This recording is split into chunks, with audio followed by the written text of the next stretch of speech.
Hi everyone, welcome to Going Online, Reimagining Teaching and Learning. Thanks for joining us today. I'm your host Claire Macken, Deputy Pro-Vice Chancellor Teaching and Learning in the College of Business and Law at RMIT University. And TEXA, in collaboration with RMIT, have invited guests from all around the sector to discuss the big issues in online learning. Our aim is to provide to you an engaging and practical discussion on how to make online learning work best. Last week, our webinar was on getting started, best practices on establishing online learning with Dr. Dawn Gilmore from RMIT Online and Dr. James Adenopoulos from Kaplan. And it was huge. We had around 300 plus people and so many wonderful questions. And we've read every one of those questions carefully and we've incorporated them into today's webinar and in our future webinar series, which will include sessions on designing curriculum for online learning, student experience and support. And next week, assessment integrity. And there were lots of questions on those topics. So today I'd love you to keep the questions coming. And that's my interaction with you. So if you want to give me a thumbs up, I'd like that a lot. So you can find last week's webinar on the TEXA website, also all of the resources relating to online learning. As host, I need to give you some disclaimers. My standing disclaimer is the potential appearance of 2 Labradors or one of my 3 children in the background. We're also recording today's session for you to share with others and so others can listen to the advice given. You can find TEXA's privacy policy at texa.gov.au/privacy. And we come from all over Australia today in this webinar. Let us acknowledge the traditional owners of the lands you are individually on right now and the continuing connection to the land, waters and community. And we pay our respects to their cultures, country and elders, past, present and emerging. And I would like to acknowledge the traditional owners of the land I'm currently on, the Wurundjeri people. So, as you know, we're at the front line of education, and the very front line is our wonderful teaching and professional staff. In the turmoil of COVID-19, their response has been extraordinary, and if you're one of them, we'd like to thank you. Today, our webinar is focused on them and the important topic of enabling staff to work in an online learning environment. So I'd love your questions relating to this topic, enabling staff to work in an online learning environment. It's my absolute pleasure to introduce you to this week's panelists, both with extensive expertise on this important topic. Our first panelist, Dr. Suneeti Rekhari, Senior Manager, Learning Enhancement Team, College of Science, Engineering and Health, a colleague of mine in RMIT University. And our second, Trish Powers, Senior Learning Facilitator, Education, Torrens University, Australia. Trish started off her career as a high school teacher and moved into vet, corporate and higher education as a face-to-face lecturer, and she loved it. Then came online and she was terrified. This was about 10 years ago, before there was a lot of understanding of and support for newbie online teachers. The online thing totally turned her teaching life on its head, but she survived, so she can empathise completely with those of you finding this lurch into online teaching disturbing. Her 2 children survived and her husband survived. So much so that her daughter is a multimedia expert and her son is a film editor and director. Her husband is an educator who works online, like everyone else right now. It can be done. Suneeti is passionate about meaningful and inclusive learning and teaching. She is interested in technology, capability development, active learning strategies, and equitable access to education. Currently, when she's not online, she likes to cook, take socially distanced walks by her local creek, have dance parties with her 6-year-old, and watch baking disaster shows on Netflix. Given my background in cooking, I could definitely contribute to this series. In our webinar series, the way that it works is that we ask our panelists just one question, and then it's over to you, our audience, tuning in. So post your questions about today's topic in the chat channel for our 2 speakers. I'll try to get to as many as I can. If you have a particular question for one of our panelists, type in their name first. So for example, Trish, how do you enable staff to work in an online learning environment? So we're going to head to our panelists now, and my first question today is for Suneeti. So Suneeti, what are some of the successful elements that enable staff to teach and work online?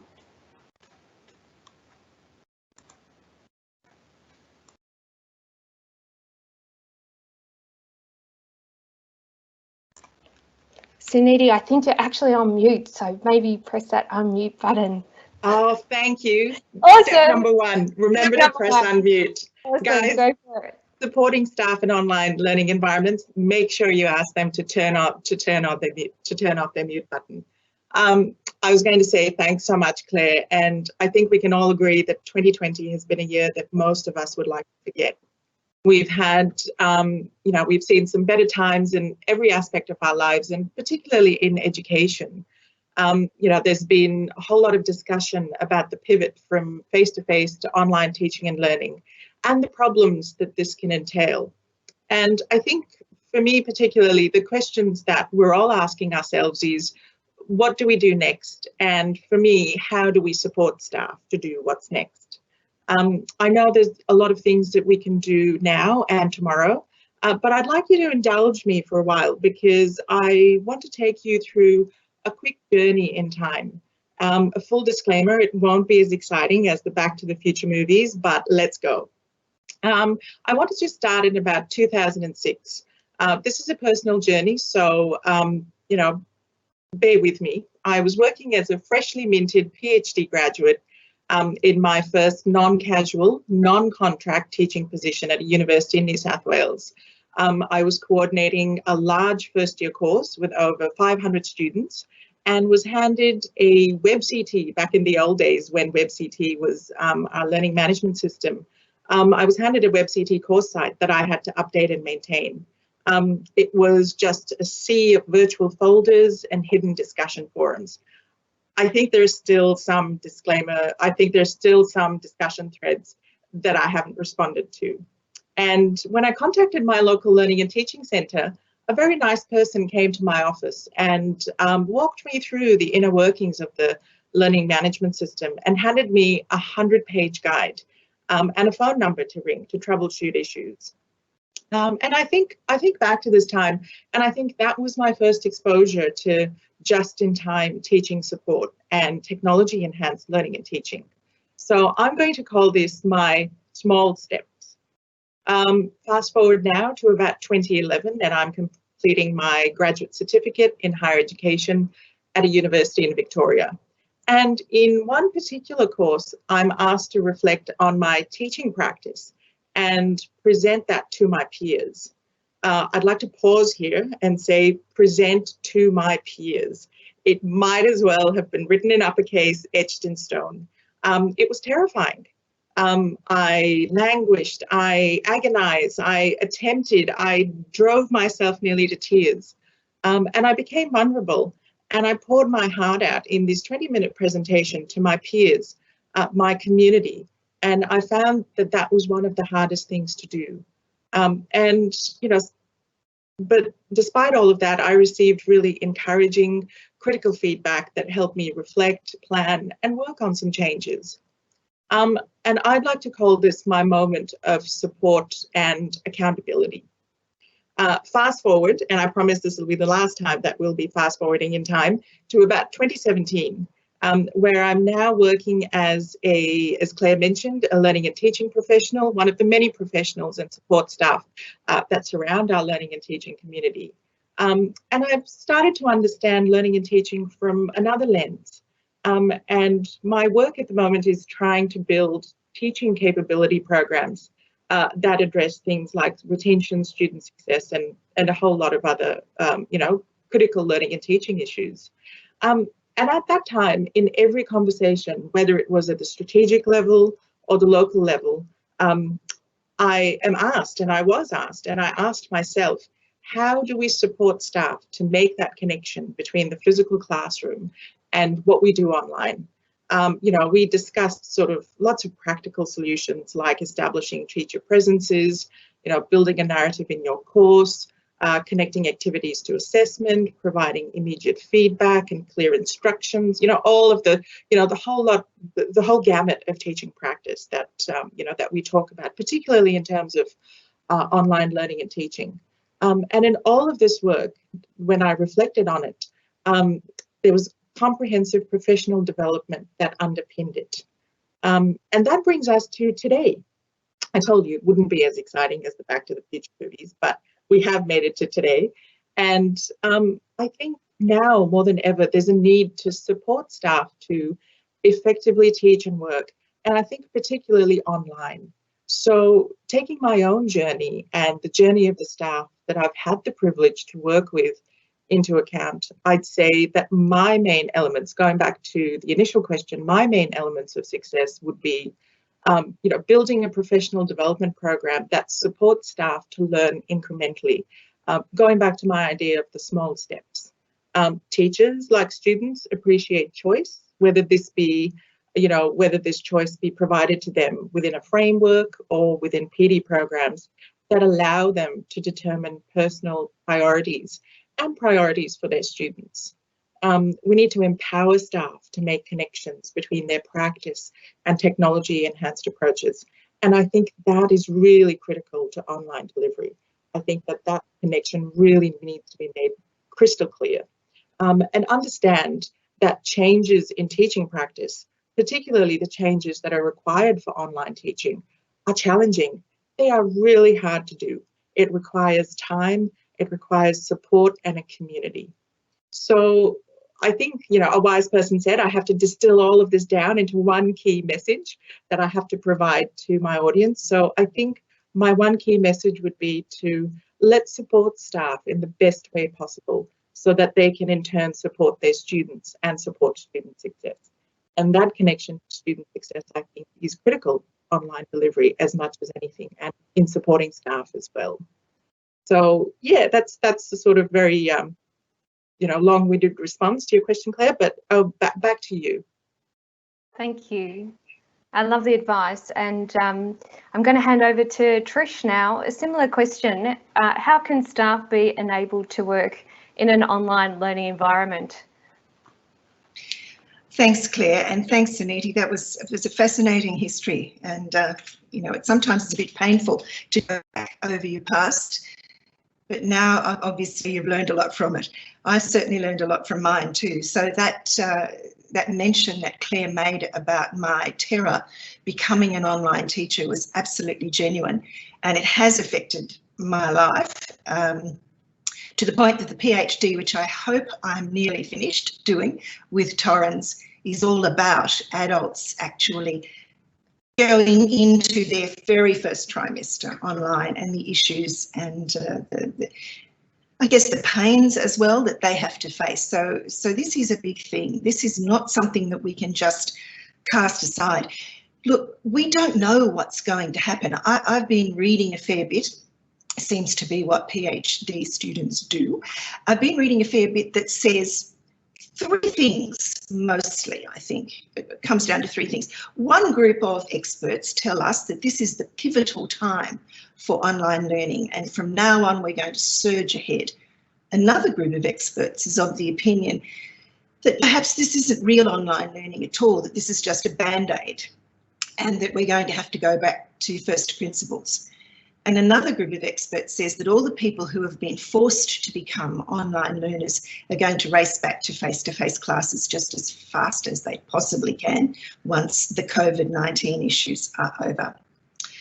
So it seemed to me that when we are looking at how to empower and enable our staff, we're almost looking at Pearson Dewey's community of inquiry, and I think that Suneeti also mentioned that the cognitive presence and the social presence and the teaching presence are very, very important, and coming together, I think the most important word that comes from those three things is community. And my message today is all about community.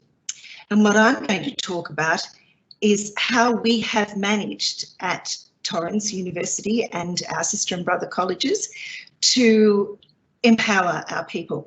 And look, I am absolutely amazed at the remarkable job that's been done. First of all, congratulations to everybody. I think that teachers have done an outstanding job everywhere.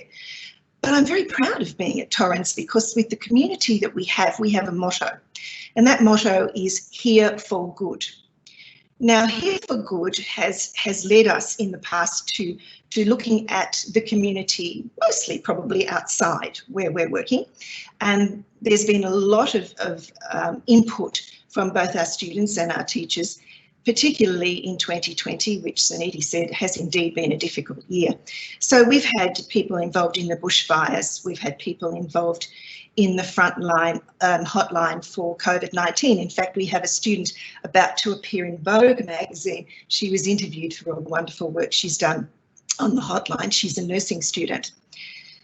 What's different now, and what struck me as being different, and what struck me as being successful in what we're doing at Torrens, and as I said, our sister and brother associated colleges, is that we are now looking at here for good and we're turning it on ourselves. We're looking to see how we can take care of the mental, the physical, the emotional wellness of the people who belong in our own community of professionals. And the way I interpreted what I was to talk about today was that we're looking at this in terms of staff. So it isn't just the people like me who face the students face to face, it's all the people who also enable my lessons, my coaching, my graduate certificate of learning and teaching to actually take place, to actually get there out to all the other people who are involved in doing it as my students, as all our students. So it's the HR people, it's the marketing people, it's the finance staff. I've got it listed over here. The product innovation people, all of those staff that belong to the entire community of Torrens and Think Education and all the other colleges that are involved with what we're doing. Now, I see this as breaking down into various different communities within the major community, if you will. First of all, we have to have leadership. Without leadership, we're not going to be as effective as we could be. And I've been stunned at how effective our Torrens leaders have been. We have actually felt their outreach. It's been an amazing feeling. I mean, I know what the Dean's dogs look like. And I have a wonderful teaching compatriot whose little one comes in and says, "I love you, Daddy," in the middle of a meeting. I hope meetings never go back to the way they were. I love it the way they are at the moment. And I want just to read out to you some of the things that the leadership has enabled us to do in our Torrens community at the moment. We've got assistance with equipment. We had a home office check to make sure that we're, is the word ergonomically? I think that's the word. Anyway, that our chairs are in the right place and that everything is there for our comfort, because this wellness thing is so important. They're supervising and allowing and encouraging and making possible extra training, free training for people who need that confidence and extra communication. We're doing lots of surveys and polls to make sure that the students and the teachers are happy. So that's kind of on the official side, if you like. But we're also getting weekly newsletters, weekly catch-ups, a daily shout, and lots of accessibility. So our leaders are there for us.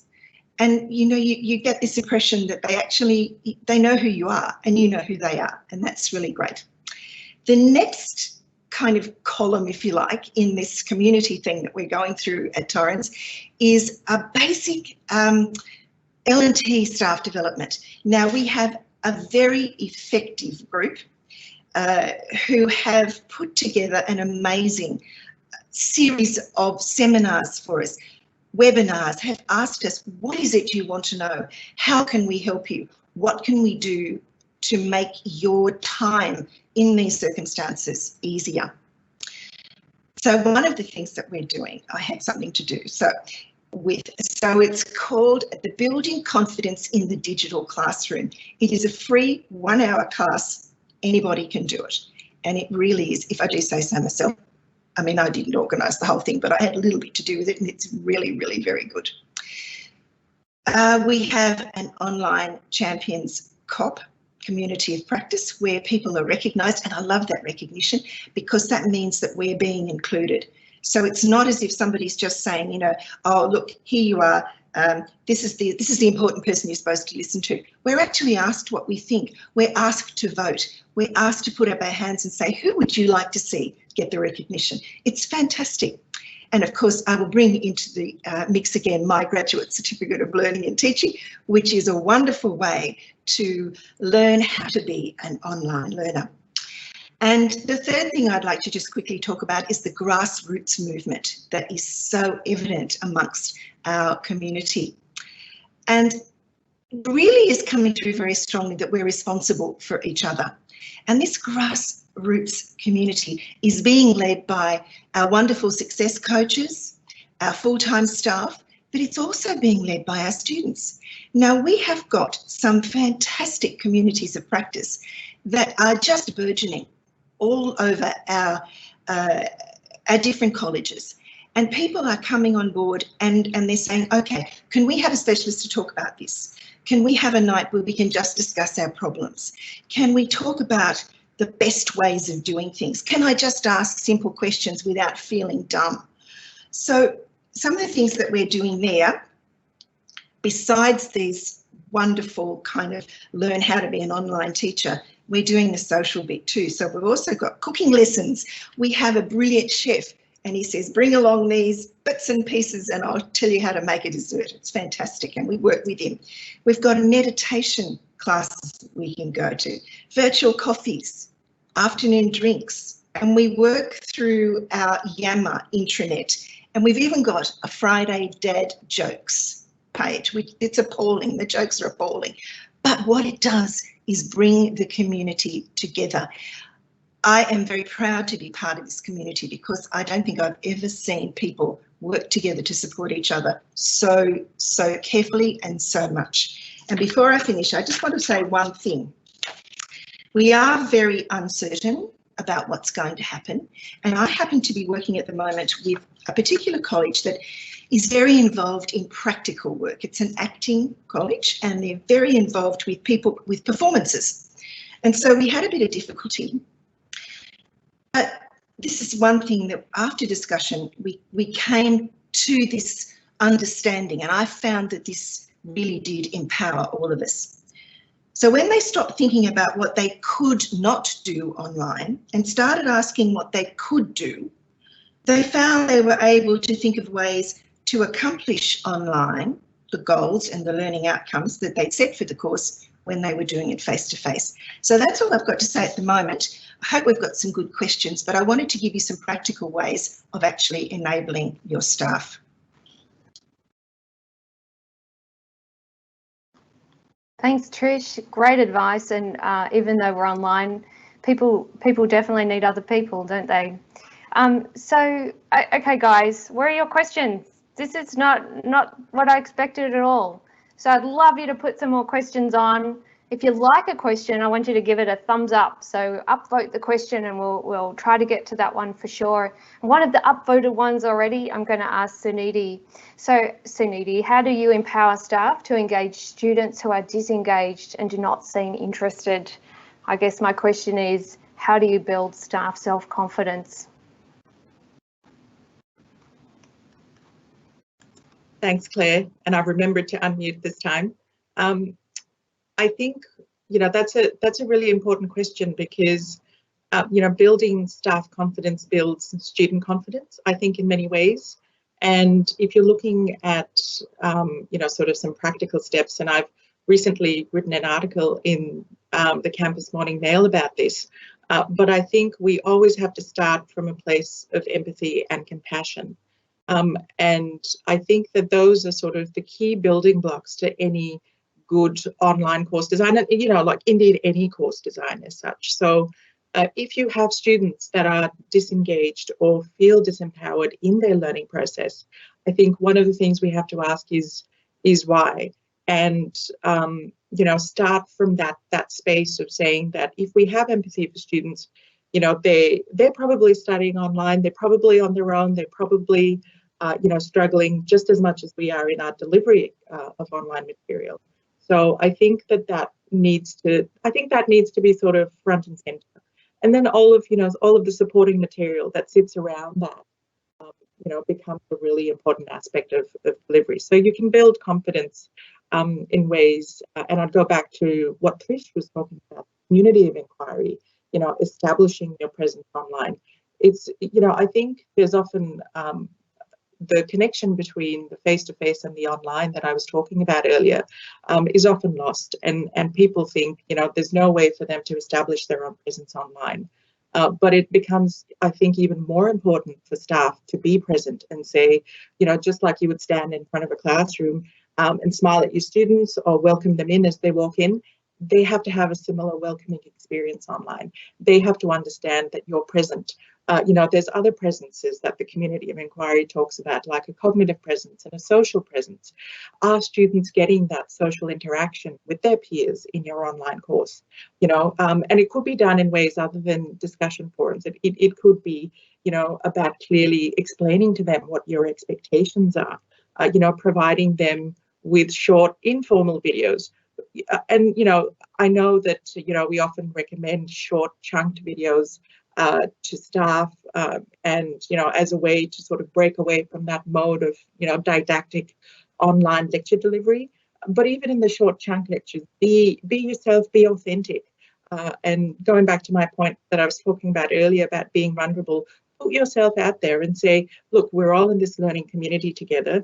These are the ways in which I can support you as your teacher or the person that's going to take you through this course material, and provide examples, have clearly laid out expectations for the course through things like rubrics or assessment instructions, create a consistent narrative for them online.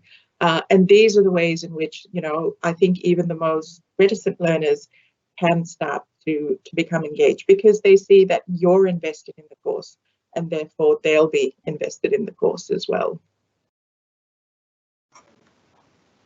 Hope that answers it, Claire. Back to you. Thank you. Great answer. And I think coming from a place of empathy and compassion is great advice. And if you haven't seen Suneeti's piece from last week, I know it's online through LinkedIn or Campus Morning Mail. So Trish, we've got one for you. And the question is, should we concentrate on supporting academics who are happy to come on the journey, or spend time and resources on trying to bring along the stragglers? Thanks. I think perhaps that it isn't so much a division between those who want to come and those who are straggling or who don't want to come. I think what we have to do is establish a community, establish a place for these people to be comfortable and unafraid. Now, you can't force people to come to different sorts of communities of practice, or different sorts of training sessions, or get-togethers. As I said, the virtual coffees and the virtual afternoon teas and the virtual drinks on a Friday and everything. You can't force people to come to that. But it isn't really a matter of spending money on one or spending money on the other.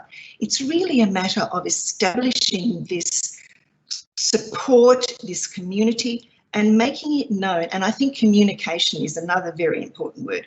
Making it known that this comfortable space is there for people, and encouraging them to come.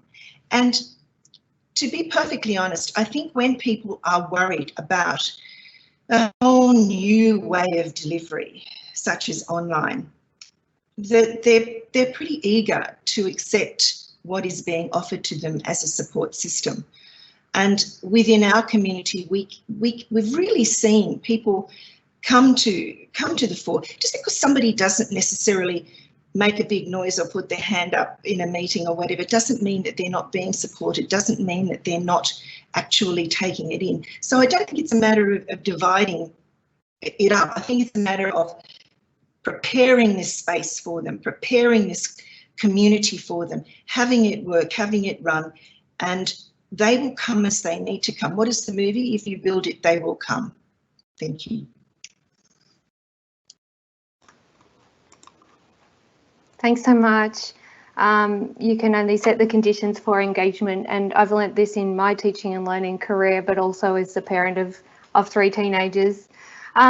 Next question for Suneeti. So a few of your questions have been around the face-to-face and online and how you can transition between them. So a couple of questions around that I've merged into one. And the question I'll put to Suneeti is, how can we make online tutorials similar to a face-to-face one in terms of engagement? And similar, how can we use PowerPoint slides for online comparing with face-to-face teaching? Is it the same? Over to you, Suneeti. Thanks, Claire, and thank you to the people that are asking those questions, because that's something that we have conversations about, and I suppose grapple with every day as academic developers, learning designers, learning and teaching professionals. And I think one of the things I would say is it is possible to make online tutorials and online interactive spaces just as engaging as face-to-face spaces, but we have to be prepared. We have to plan for it, and we have to design for it specifically. It is easier in a face-to-face situation to be more spontaneous. I'm not saying you can't be spontaneous in online conversations, but there needs to be a scaffolded approach. So I think one of the things I would say is, just like you would scaffold your face-to-face teaching, you would want to scaffold online learning as well. And one of the ways to do that, I can give you some examples, but, as I had said before, you welcome students. So if it's, if you're trying to engage them in a particular week or a weekly activity, you welcome students, you make sure that you post regular announcements about what you're going to be talking about in that week, get them a little bit excited about what they're going to be doing, talk with students, whether it is by an informal video or through discussions in the forums. Create chunked video content that they look at and that connects them back to the activities that they're going to be doing in the online classroom with you. Because I think one of the key indicators of engagement is how, if students see the connection between the materials that they're learning, maybe offline or when they're not when they're not online with you, I think if they see the connection between that material and what you're doing online, that's sort of where the magic happens. Because when they come into the classroom, they want to hear from you, they want to hear your expertise, they want to be connected to you. They want to have that space for that interactivity to occur. So I'd say always connect back to the material that you're going to be providing them. You could even create, if you think about some practical steps, you could write down, directions. Like when you're creating a video, maybe write down directions for the video like you were having a conversation with a student, so that when they watch that video, their engagement with that video isn't as, as their lecturer that's trying to sort of cover a whole lot of lecture content, but it's actually as a face-to-face conversation. It's informal, and you're actually saying to them, hey guys, this week we're going to be learning about this. It's probably going to be difficult, but these are the ways in which we're going to deal with this information in bite-sized pieces. I also would say provide them with a rubric, or provide them with some expectations of how this is going to connect with an assessment item or with a learning activity that could be in a different week. And that maintains that momentum for engagement, because they're constantly going to want to know more. They're going to say, okay, this is connected to what I'm going to be doing in week 5, which connects back to what I did in week 3. They see that holistic picture. Students sometimes don't understand what the holistic picture is, and it's really important that we scaffold their learning in this way. I'd also say, and if you're comfortable with doing this, not all staff members are. It was something that I did quite consistently in a project that we ran at another university that I worked at, and we found that retention and success rates for students went up, phenomenally, over 25%. But one of the simple things that led to that increase in student success was we asked staff to share examples of student work. So people that had earned top marks in an assessment from the previous year, and these can be anonymous, they don't have to be, you don't have to identify them. It can just be a part of an assessment, a student assessment that earned a top mark and one that was not so great, or one that you would say there was an opportunity for improvement. And get the students to discuss and tell you why. Discuss with each other, discuss with you why they think that this, was an assessment, what it lacked, what were some of the things that were missing from it. And that immediately created that, that interaction and engagement that students had amongst themselves, but also with you and with the material, because they started to think critically about this material. They started to engage with it in a way as they would with their peers. So yeah, I could talk all day about this, so I'll stop now with my practical steps and I'll hand it back to Claire, but I'm always happy to continue the conversation if you want to contact me about this separately. Thanks, Suneeti. Great advice. So question for Trish, I can't believe the time's gone so quickly today. So what I want you to do is, we've probably got a quick question each for one of our panelists, for each of our panelists. If you want to just give me a thumbs up on the ones that you really want for today. The question I have though for Trish right now, learning is an emotional and social activity. How can we support the lecturers to develop and deliver an approach to online teaching that integrates emotional and social factors? Okay, I think yes, emotions are very important. That affective dimension of a person's confidence is something that can lay very, very intelligent and capable people very low. If they don't believe they can do it, then there's not a lot of people who can convince them. We have to be able to support people into understanding their qualities and their skills, their strengths. So how do we go about doing this? I think we need to, and I'm going to go back to that community of inquiry element again. I think that we as an institution and individuals within that institution have to be aware and take responsibility for those with whom we're working. Now, COVID-19 has been a terrible shake-up to everybody and has caused a lot of discomfort, and probably a lot worse than discomfort amongst some people. But the positives involved in it have been that we do understand that the people we're working with are just like us, have highs and lows, feel capable doing some things and not quite so capable doing others, and have probably the same difficulties as online teachers as the rest of us do. So we need to be aware of how people are feeling and how they're going from day to day. Little things like, if someone is expected at a meeting and they don't turn up, just that little inquiry, how are you going, how's your day? Someone you haven't seen for a while, ask them how they're going. The other people that get involved in this, I find it as students. And just going back to what Suneeti just said then too, there are definitely ways of becoming very close to your students, having that same feeling that you have with them in a face-to-face. But it takes a while to learn, and it takes a while to have confidence in yourself that you can do it. So I come back to the idea of community again. We have to support each other. It is our role to support each other. It is our duty to support each other. Now, that can mean something as simple as I was saying before, giving somebody a phone call, sending them an email, sending them a text, checking up that they're okay. It can also mean asking them, hey, did you see that the learning and training people, they're putting together this fantastic course. Do you want to do it with me? There's a COP. Want to join the COP and see how it's going? It's a matter of remaining aware and remaining understanding that we all have highs and lows. I had no idea that I was having any lows until I burst into tears one day because I thought, I don't know what's wrong with me. That didn't last very long. And the first person who got in touch with me and sort of said, hey, I haven't heard from you, I felt better again. So I think we must understand that this whole process of enabling our staff is to be individually responsible for those around us and those with whom we have contact. Thanks, Claire. Thanks, Trish, and appropriately timed ambulance in the background as well.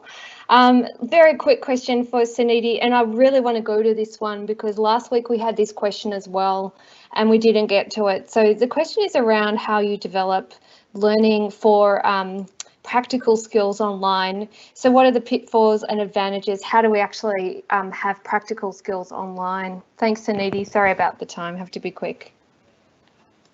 That's all right.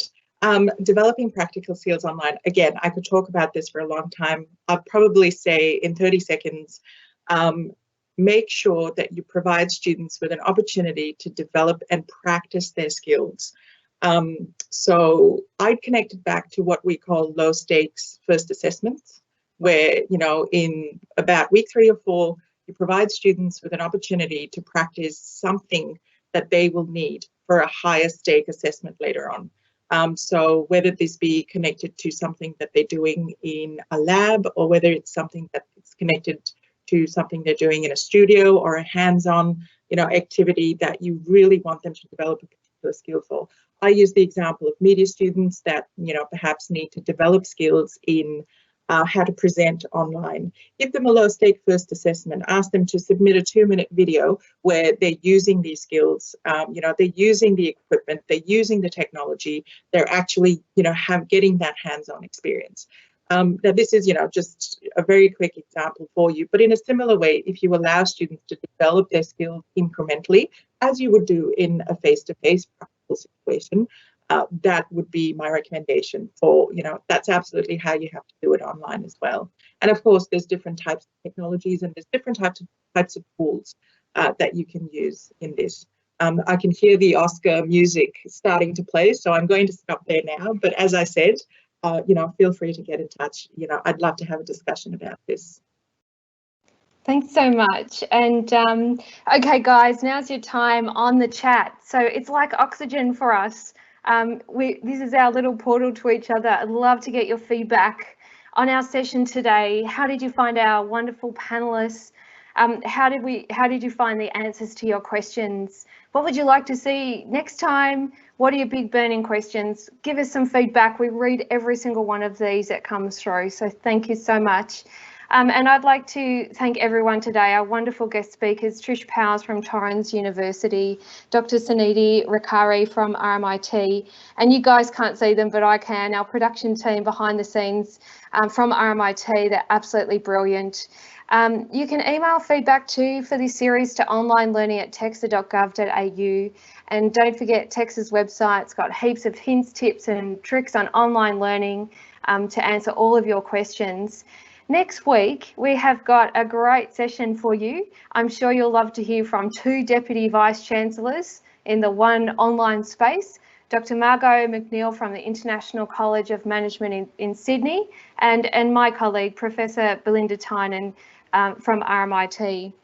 Thank you so much for attending today. We hope that you've really enjoyed our webinar today, Going Online, Reimagining Teaching and Learning, and we're so looking forward to seeing you next week. Thanks, guys. See you later.